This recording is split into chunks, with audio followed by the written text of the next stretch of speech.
Cast your mind back to 2009. Twitter had just been revealed, the iPhone 3GS was the biggest flex at the time, and Volkswagen had just announced the Polo 9N3 chassis. Now at the same time, Volkswagen also made this.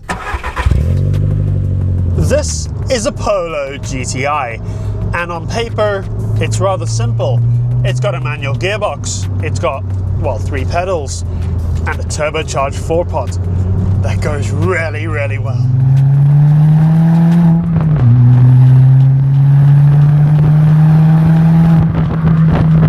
Now this is what sets it apart from any other hot hatch on the market at this time. The engine has 20 valves. Now you might think, well, that's a 5-cylinder. No, it's not, it's still a 4-cylinder. It's actually got 5 valves per cylinder. But how does the GTI compare to the competition of its day? So take the Corsa VXR for example. It is also a 4-cylinder, 1.6 litre, slightly smaller than the GTI, but it has 190 horsepower. Which propels it from 0 to 60 in 6.8 seconds. Now compare that with the Polo GTI. It has 150 horsepower and a 0 to 60 of 8.2 seconds. Now it's not down to the weight, that 1.4 second difference, because the Polo GTI is only 22 kilograms heavier than the VXR. The real difference is in the torque. The VXR has over 300 Newton meters of torque compared to the Polo GTI's 220, which is absolutely insane for this kind of small car. So why pick the Polo GTI? Simply one thing: reliability. The Corsa VXR is known for piston number 4, well, basically being made of chocolate. You can still find the majority of these GTIs on the road. Try finding a VXR that doesn't have a rebuild in it. It isn't smoking and it's not been wrecked. Well, that's why this was, and still is, the smarter choice. So the GTI might be the better choice compared to the competition at the time. But what's the standard car like? Now let's not forget about the humble little 1.2. It is a 3-cylinder petrol, 12 valves.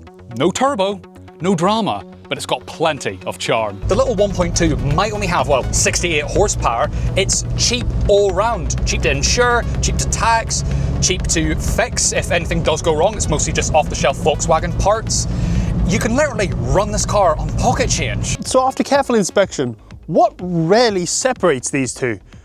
Because they look almost identical. From a visual standpoint, there are some small differences. The Polo GTI sets itself apart with its snug but yet supportive sport seats. Distinctive 5-spoke pepper pot alloys reminiscent of the early 2000s Alfa Romeos, and subtle styling tweaks that hint at its performance edge. Now, when you get behind the steering wheel of the GTI, something becomes immediately apparent. You have a nicer steering wheel, you have a heavier steering, which is nice for getting those precision cornering. You got the gearbox, which is incredible, and you know, this car handles and tracks remarkably well, specifically here in the UK on back roads. You know, this is what it's made for. Now with 150 horsepower, this is not the fastest thing in the world, but there's a little bit of a secret behind that. This is the exact same engine they used in the Audi TT, producing over 180 horsepower, and with a simple tune from Volkswagen's standard D-tune, you're right there. And if 180 horsepower isn't enough for you, well, just change the turbo and you're looking at close to 250 horsepower with a slight tune. Let's talk about the turbo in this. This is the K03, and a lot of people would call it binary. Under 2,500 RPM, you have pretty much no turbo boost. But the minute you get over 2.5, it pulls incredibly well, and it's a little bit surprising actually, specifically in the wet. For new drivers like me, the 1.2 makes a lot more sense. You have a lot more time to react in case of an obstacle were to come up, and you're not tempted to do fast speeds. With a top speed of 104 miles an hour and a 0 to 60 of 14.5 seconds, you can speed, but it's not really worth it in this car. The suspension is another big difference. This is just sublime. It's a lot easier in town driving, on motorway driving, you know, all around it's very, very good.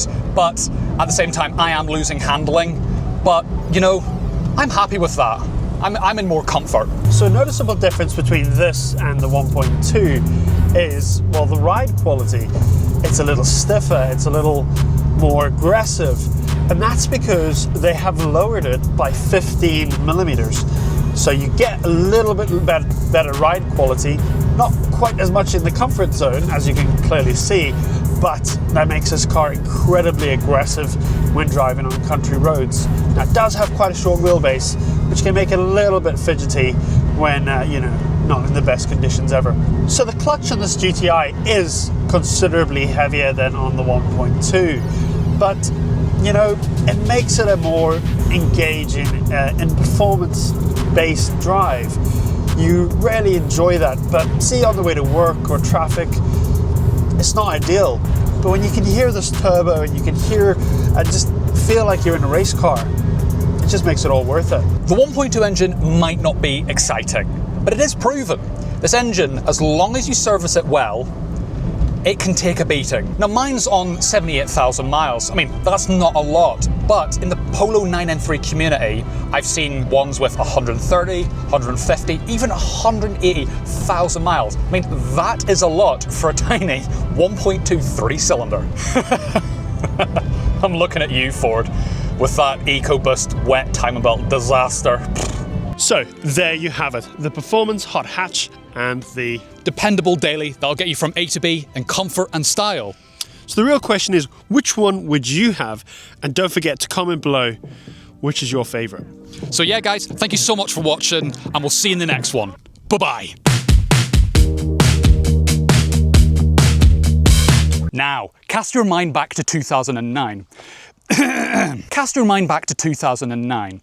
The iPhone, one more time. The iPhone 3GS had just been, is the biggest flex at the time. Oh my God.